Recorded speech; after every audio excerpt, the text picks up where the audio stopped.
Hi, I'm E.G. Lewis, and today is the last day of Old School April. By the time this video comes out, it will have been over for a couple days, but this is my Old School April 2026 wrap-up. First off, I want to say thank you to Kelsey for creating this event and keeping it going annually.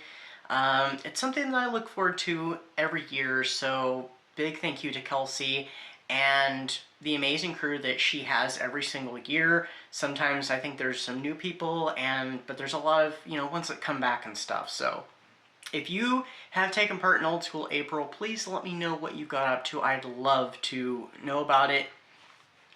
And it has been a month.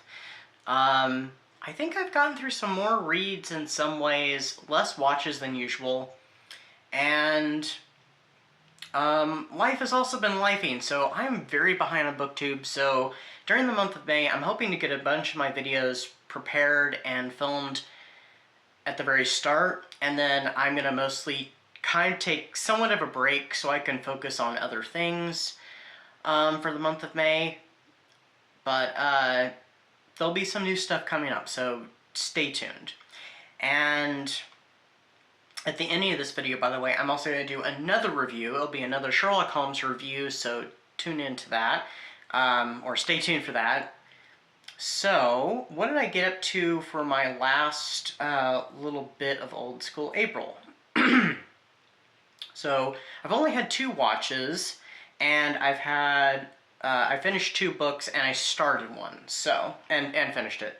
So, first off, I did finish that one I forgot to actually talk about in my previous video, but I did put a little note about it.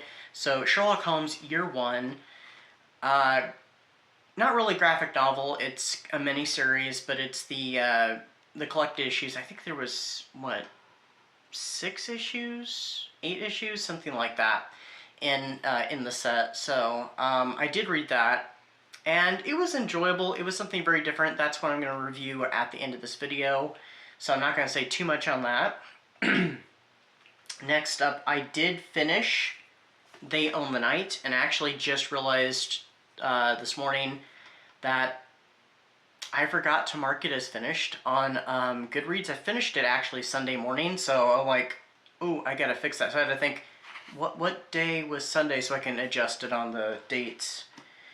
So I'm like, ooh, I gotta get that on there. And I need to write a review. There will be a review coming up very soon for it, but I'm gonna tell you right now, I very much enjoyed it. By the way, it is They Own the Night by Amy McCaw. She is the author of the Mina trilogy, which is also excellent. I think if you've read the Mina trilogy, you will really enjoy this. If you also have read Dracula or are a fan of Dracula, you will also very much enjoy this. So I will be talking about this in a future video.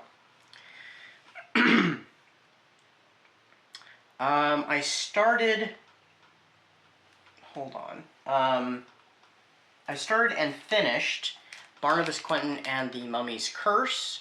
This is not the edition I read. This is actually my copy that goes up on my shelf. It's my shelf copy. This is my reader copy. This is, I think, the original copy I got. And, yeah, it's in very sad condition, but great for reading. I still have my bookmark in the plastic, so this is, yeah, this is how bad a condition it is, and this is my bookmark. It's a little magnetic one. I need to take it out of there. But I did finish this earlier today. So, but here's my nice pristine copy. I'll also be doing a future review on Barnabas Quentin and the Mummy's Curse, so I had to get something Dark Shadows in there. I did really want to get to some Dark Shadows audio dramas. I did read that along with the audiobook with Catherine Lee Scott, which was so much fun.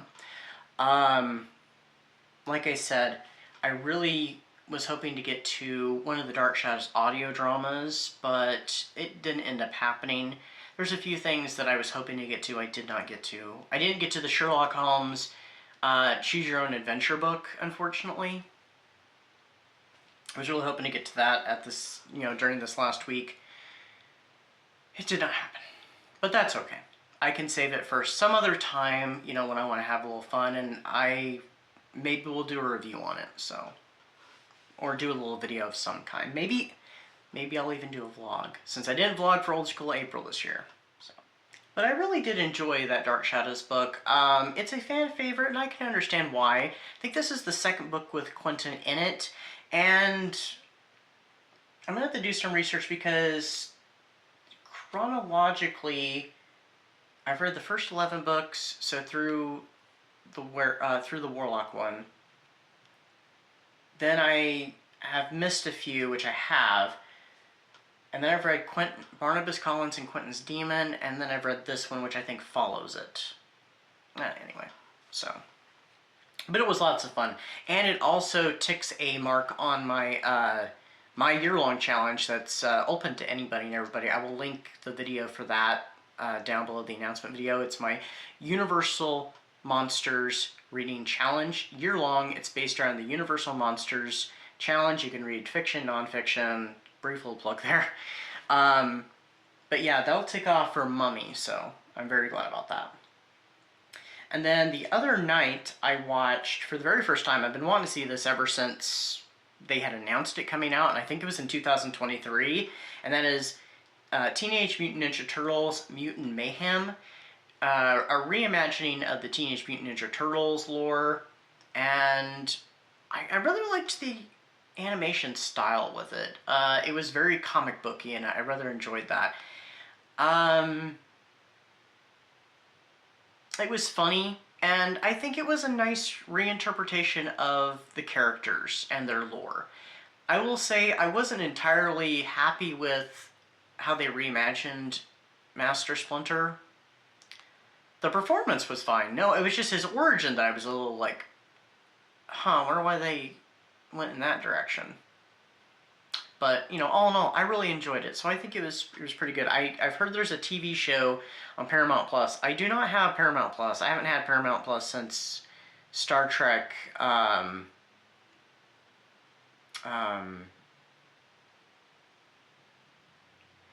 what is the Star Trek series? It's the one with Captain Pike in it. It's the spin-off to Discovery. Strange New Worlds. I don't know why I couldn't think of it. I haven't had Paramount Plus since season 1 of that was coming out, so I've not seen the Tales of the Teenage Mutant Ninja Turtles, I think it's called.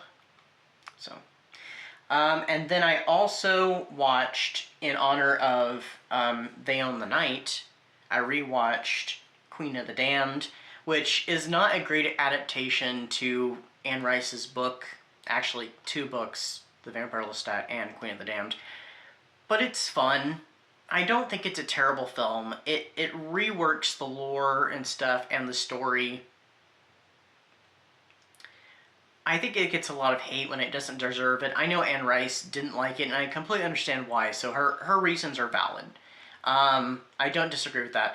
I disagree with fans hating on it so much, because, I mean, like, adaptations do have a tendency to go off in their own directions, and, I mean, they have every right to be. They're a completely different medium. They tell stories in a different way. They have different messages. They convey different messages than the original source material does, sometimes due to the time in which they're made, and, you know, the medium has to tell things in a different way. So, I still really enjoy it, and if others don't, that's perfectly fine. I just don't understand why it's hated on so much, because, I mean, it's still a fun movie, has great visuals, it's over the top, it's just fun. So, anyway, Vampire Rockstar, I thought it was a perfect matchup, and it's been a while since I watched it, so. Alright, let's go into that review. Okay, so today I am reviewing Sherlock Holmes Year 1 from Dynamite Comics. This is a miniseries that ran in, I think it was 2011 or so. I'll have, if I got that wrong, I'll pop it up on the screen. This was written by Scott Beatty, and it tells an alternate version of how Sherlock Holmes and Dr. Watson met. Now, of course, we know that Sherlock Holmes and Dr. Watson met during a study in Scarlet, actually just before that case started, when Watson was looking for lodgings after coming back from the second, I think, Afghanistan war. In this one, Dr. Watson is working for Scotland Yard as a police doctor, maybe technically police surgeon, but he's a consultant. And Sherlock Holmes is, he's still pretty young, and he's, stretching his deductive powers. This also takes place in a point in time when Inspector Lestrade is a constable, and so he hasn't been promoted yet, so he's still, lower on the ranks. He's not to the position we see him in A Study in Scarlet. Sherlock Holmes is also depicted rather differently in this one. He's, I don't want to say charming, but he has an odd personality to him. Some people have said a lack of personality the characters have. I wouldn't say that exactly. I think their personalities are subdued a little bit, but I mean, they do have them. And Sherlock Holmes is very different in this. I'm not really sure how to explain it. It's inferred that he has several flirtations with women, which is very unlike the character that Conan Doyle created. He has a lot of the same idiosyncrasies. He is rather messy and stuff. He's not a tidy fellow, if we're using the terms from Sherlock Holmes and the Secret Weapon. He does make mistakes. I mean, not that he didn't make mistakes in the stories and stuff that Doyle wrote, but he makes more of them. He's still honing his craft a little bit. So his first case has happened, and they do make allusions to it. They do make references to it, and that's the Gloria Scott, which is a story I have not read. I didn't know too much about it. The only adaptation I had ever seen of it actually was on Sherlock Holmes in the 22nd Century cartoon series, which plays with the lore and the adaptations quite a bit with a lot of the stories. And I wasn't really sure how well that one adapted the story since I hadn't actually seen it. Apparently they did an adaptation of it and they just changed some of the names and stuff in the 1950s TV show with Ronald Howard. It's been a long time since I watched that show, so I have seen the episode, but I don't know how well it's been adapted. But they do reference this story quite a bit, and so I think for the most part a lot of it is revealed, but I'll have to read the story at some point and kind of compare. So this one follows Holmes and Watson meeting for the first time actually on a case where Sherlock Holmes is investigating a series of murders, and they're all connected by making references to the 12 Caesars. And they're all, we're going to use the word dispatched, in ways that reflects how each of the Caesars died in some way, usually somewhat creative. So they're very much trying to find out, who's doing these killings. It makes a lot of allusions and Easter eggs to other things that are yet to happen in, the canon, and there's also some characters, very notable characters that do make appearances. I don't really want to say because one of them would be a big giveaway and another, let's just say she's a very prestigious character. That kind of gives it away, but anyway. So what did I think of this one? It was alright.